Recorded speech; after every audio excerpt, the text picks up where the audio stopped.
Welcome to Oneness and Wellness. I'm here with Marsha Reddington Lawton and Lorraine Goldblum, and we're talking about vortex healing. And Lorraine is a teacher, a healer, a practitioner, and so is Marsha. So she has also benefited from going to Lorraine's workshops.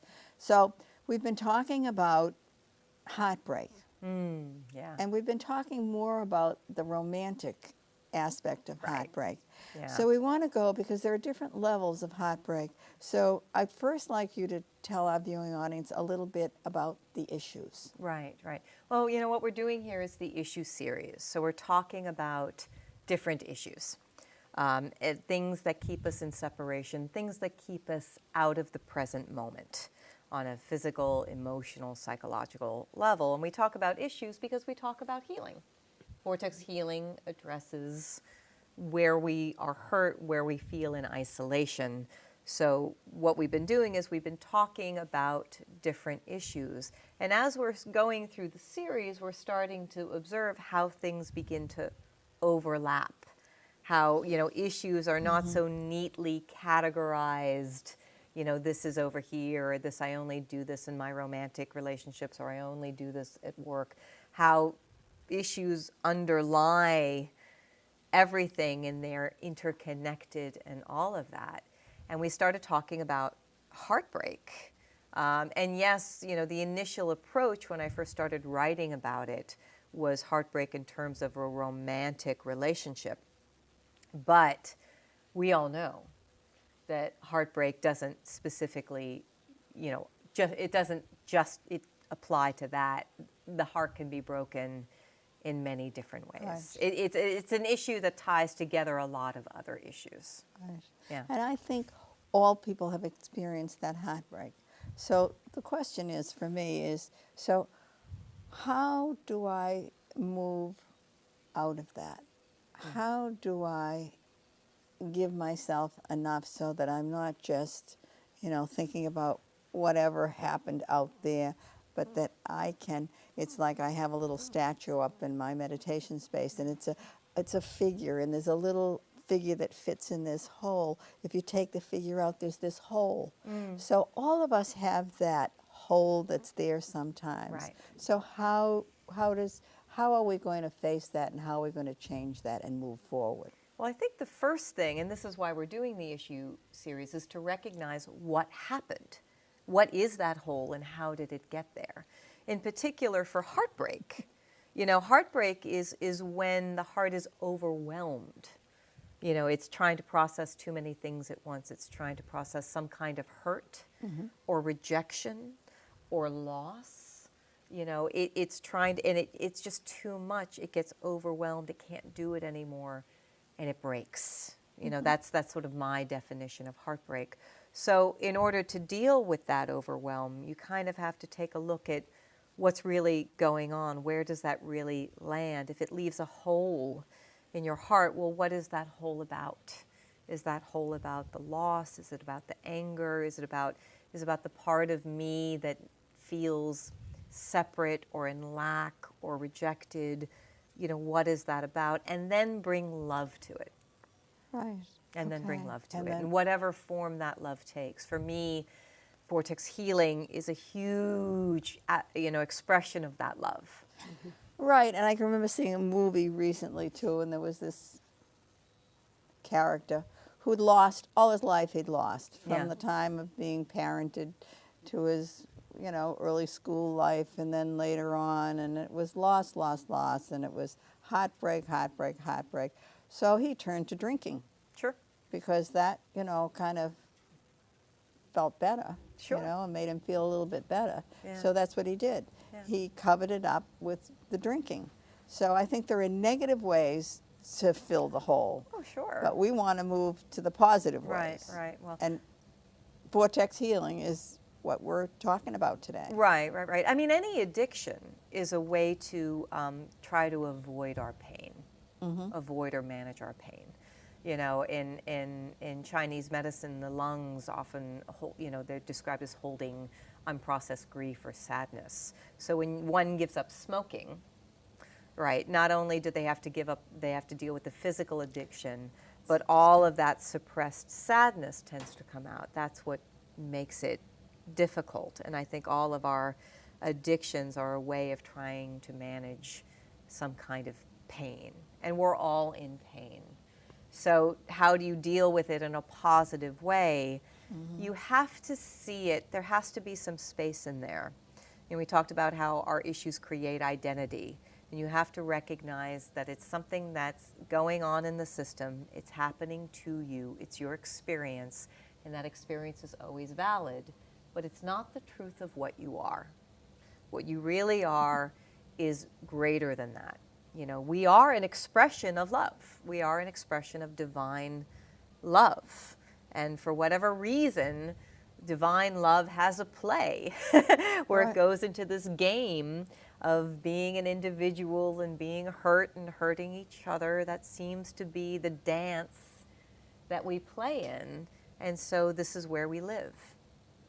And when that happens to us, then we work on that. We bring love to that pain, to other people's pain. We work on it. We recognize it. We let it go. And then there's more freedom to be present. I agree with all of that. So now I'm going to even go deeper and say, so love. Love. What if I've never experienced love? What if I don't know? How do I find love? What do I, you know? Yeah. I'm gonna suggest we all know what love is because we're made of love. All right. So when you have the issue that you're talking about, I don't know what love is. You know it because you know you're in lack of it. Okay. Right? You know something's missing. You know something's wrong, which means on a fundamental level, you know there's something more than this situation and this pain you're dealing with. No matter who you are, you know if you're not experiencing love in your life, you know something's wrong because you have a deeper understanding of what love is. You know, we are a divine expression and we are love. So bringing personal love happens when that divine love comes through and interacts on a personal level. Does that make sense? Absolutely. You know, we experience a personal love, but love with a capital L is really divine expression. So if you're someone who feels that they've never experienced love, you might not have experienced the kind of love that you're looking for, but you know enough by having an understanding of your true nature of what it is, which means you can always come back there. Exactly. Yeah. Okay, so I think that there are some people who don't know or don't believe that their true nature is love. Yeah. That's what our issues do. They cloud that experience, Right. sure. So if you can believe that, if you Yeah. can believe that you are an Yeah. expression of love, Yeah, yeah. and begin to, you know, fill yourself with gratitude Right. for, you know, little things and Right. maybe more things. You know, I know some people, and sometimes I do that, start the day with 5 things that I'm grateful for and Yeah. just do that. Yeah. And it's amazing what changes in you when you do that. Yeah. Instead of complaining about something, you start to say, Right. well, I'm grateful for that sky, and Right. I'm grateful for that bird that I see over there, Right. and for my lovely husband, and for, you know, then you, all of a sudden, it's a new day. Right. Well, these gratitude practices, they're really important because they bring your awareness back where it's strayed. You know, our issues are very distracting. They keep us in a story, oh, we're not loved and no one appreciates us, or, you know, whatever Story is being generated. And a practice, which is what you're talking about, of reminding yourself there are things to be grateful for, is a very good starting point to Right. remember. It becomes a beautiful way of remembering. But to really be free, you're going to have to tackle that issue. Because we had a very interesting dialogue in the class I was just sitting in, on a high-level vortex healing class, about self-love. And a student offered that self-love isn't something you do, it's not a verb, so much as it is a state of being. Right? I would agree. So when you work on your issues and you get them out of the way and you're not distracted by your jealousy or your shame or your heartbreak, and you're just being, that's self-love. That's right. And that's a picture presence. of love. That's Right. right. That's a picture of love. Right. And That's there's no you don't have to manage that or do that. You can just be it. Yeah. Easier said than done, because we live a life and we experience loss and all of that. But that is our true nature. Right. That's our true nature. That's and right. so we have a way of working on our issues so that we can see that more clearly and experience that more directly. And it's almost like a goal, you know, you're moving towards that. You're working towards it. I can remember my mother, you know, I'd be doing something and she would say, well, do you think you're better than someone else? And I said, no, I don't. I just think that I have to keep trying different things and learning different ways. And it was, I got such a big kick out of it, because it was like, who do you think you are anyway? Yeah. You know, it was Yeah. like, you know, so she was putting that on me. But I said, no, I just know that I have to keep growing and being and learning. And, you know, it's Yeah. a journey. It is a journey, and it's a goal in a sense, but then you're never really done, are you? No. do you remember that comedian Gallagher? Mm-hmm. And he was the one who smashed the watermelons. He had a joke that I thought was hysterical, because he talked about New York a lot, and I live in New York. He said, I can't wait. He was talking about construction. Now there's construction everywhere. And he said, I can't wait until the day that New York is finished. And I thought that was hysterical, being a New Yorker. But then I sometimes quote that in class, because we're waiting for the day that we're finished. We're never finished. We're not finished. I think an important thing to remember is that self-love is already there. Clearing the decks of our issues is just so that we can experience it more directly. So yes, there'll always be work to do, so long as and at the same time, we are already complete.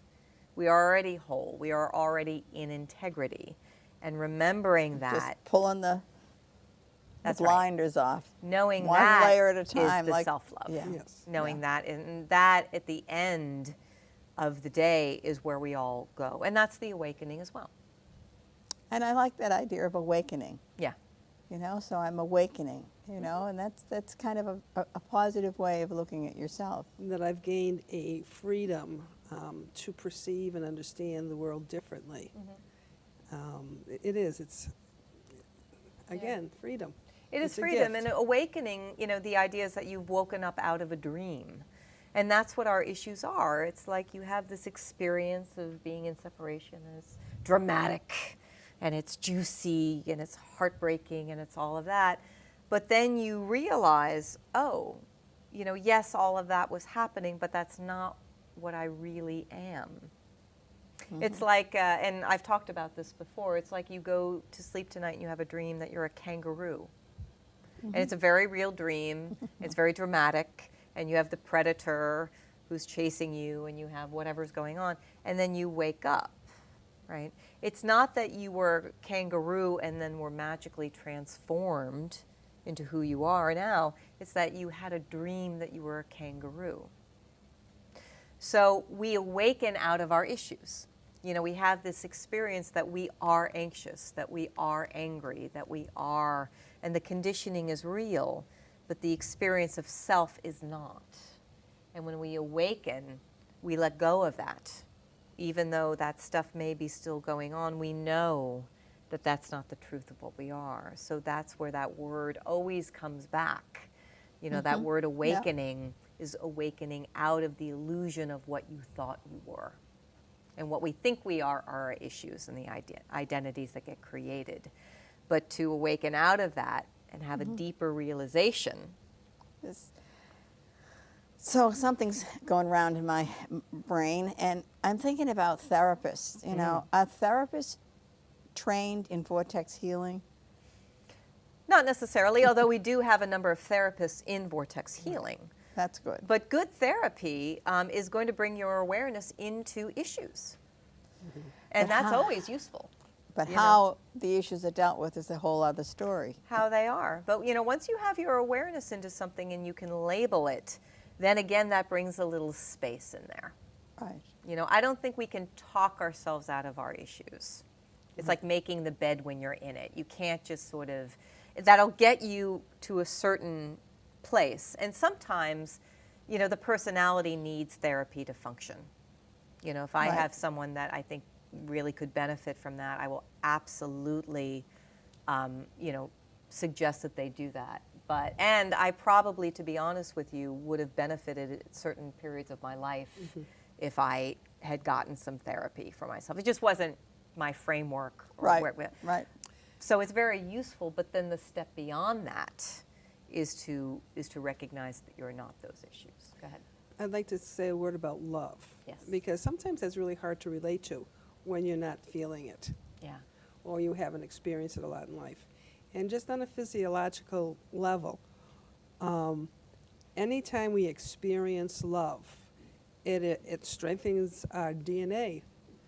It makes our physiology more coordinated and coherent, and so therefore functioning at a higher level. It gives us the capacity to have coherent emotions like compassion, Yeah. which blesses everybody. Right. So it changes our emotions, and it connects us much more directly with our whatever our spiritual connection is. That love directly impacts every aspect of our body and our being. Yeah. And if that's true, sorry, that means we are love, because when we get who we are, everything comes into more coherence. And how do we get that love is really a wonderful question, and doing work and quieting the issue so we have more freedom. But the fact of the matter is, whether you feel it or not, we are love. We are love. Yeah. You can't get it. You can't get away from that. Exactly. I mean, I take my, this is going off a little bit, but I've been taking my blood pressure because my PCP says your blood pressure is too high. So all I do is sit there and I say, from my heart, give love. I can lower it way down with just doing that. Yeah. Excellent point. It You know? is, and people who get anxious going into a doctor's office, that's a real factor because they're feeling an issue, Exactly. they're feeling that fear. Exactly. It changes their body. You're a nurse, you know this. Yeah. And then that's why we talk about issues. They're not just an idea or an emotion, they show up in the body. Yeah. And it has to be addressed on all of those levels. Exactly. To be effective, a healing modality has to get all of that. So that's a beautiful practice, to Right. just let that go and recognize this is the reality of the situation. And so your body responds. Exactly. Your body responds. And you choose to invest it. You're investing in it, and it's investing in you. Yeah. Right. It's a win-win situation. Right. Yeah, truly. So, yeah, so now, so what else do you want to tell us about the issue of self-worth? Well, self-worth, it's interesting because when we started the issue series, I opened with shame. Right? Because I feel like that is so fundamental. It is. And shame is kind of a way where we don't feel worthy of being loved. All right, and then shame masks itself as many different ways. And in women, very often we're trying to be perfect so that we can look worthy, and men have their own very often ways of experiencing and expressing shame. But shame is sort of a fundamental underlying issue that holds a lot of other stuff together. Well, self-worth is an expression of that. Every issue we've talked about so far, even the ones we've just been doing recently, jealousy and heartbreak, self-worth comes into play. And it's something that we keep revisiting. So I thought it would be a good time to just open that dialogue again. Shame has a kind of, when you talk about shame, people don't like to talk about it because it's almost dirty in a way. It's because you've done something bad, But self-worth, it's so core because there's always going to be some way we feel in lack and lacking. Because we're in form and we're experiencing separation. That's just the game. And when we feel separate from the divine and everything around us, well, then there's going to be something in us that feels less than. And then a lot of our other issues are ways that we manage and experience that kind of self-worth. So it can be a great grounding point when you're working on an issue. You're working on loneliness, you're working on anxiety, you're working on jealousy, you're working on, what is the core of this issue? And very often you're going to come back to some kind of expression of self-worth. Right. And we think that if we can just fix it, if we just tweak this or get this or act better or behave differently, that's going to make it all go away. It doesn't seem to be the case. No. No, you It's- have to really find the love in it. Exactly. Yeah. Yeah, and we live in a world that's everything is instant. Just like Yeah. that, it's going to happen. And so it's, to really to look for that, and to build that self-love and to realize that we are love. I mean, even to just say that is a mantra. I Yeah. am love. Yeah, yeah. I am love. Yeah. It- And it's so easy. The danger is that you can say that, but not really know what that means. I Right. mean, so we meet someone in a grocery market, you say, "Hi, I'm love." I mean, that there can be, it's a trap that the ego can fall into, that the ego believes that I am love. What the real mantra is the recognition that this is all love. Do you see the difference? The difference between I am love, and my ego is so awesome that it's love, or love is expressing through this and through that and through all of it. It's Everywhere. a very different perspective. It's Right. sort of like, talk about service as an awakening path, seva. There's the point of view of I'm going to be of service. I'm going to do what's needed. And then there's point of view of that, what needs to be done. Right. And this will partake in that. They're two very different. One is about you and feeling better about what you are, right? Which sometimes needs to be the first step. The deeper is what needs to be done. Exactly. Yeah. So that when we think about, I am love, So we remain I right here. When it is all love, we are part of all that is. Right. Yeah. So continuing on this, I just want to mention that I'm doing this at the Omega Institute, the issue series. And you can get information on that at eomega.org or my website, LorraineGoldblum.com, where we can really explore this more fully. That's right. So when is the workshop? June 3rd through 7th. Okay. Coming up. Coming up. Coming So up. that's good. Yeah. So you get Lorraine, you get a beautiful environment Yeah. in the country and delicious organic food, and it's an investment And in a yourself. lot of healing and love. A true Right, yeah. investment in self. You Yeah. don't go in and come out the same way. Great. Right. Well, and for our viewing audience, that's really a wonderful message, that you can do something to make changes in your life and who you are, Yeah. and find your real self, your true self. So thank you very much, Lorraine. you. You know, It's been it's wonderful. always, and thank you, Masha. It's always wonderful to have you here. And we have so many. I think it's going to be great when the whole issue package is. No, I shouldn't say finished. It's but never finished. but it's going to be wonderful for people and really, offering a lot to them. And we would love to have feedback from Yes, the community. please. Oh, yes, please do that. If you want to get in touch with DedhamTV, you can get my information there and let us know. Namaste. Namaste.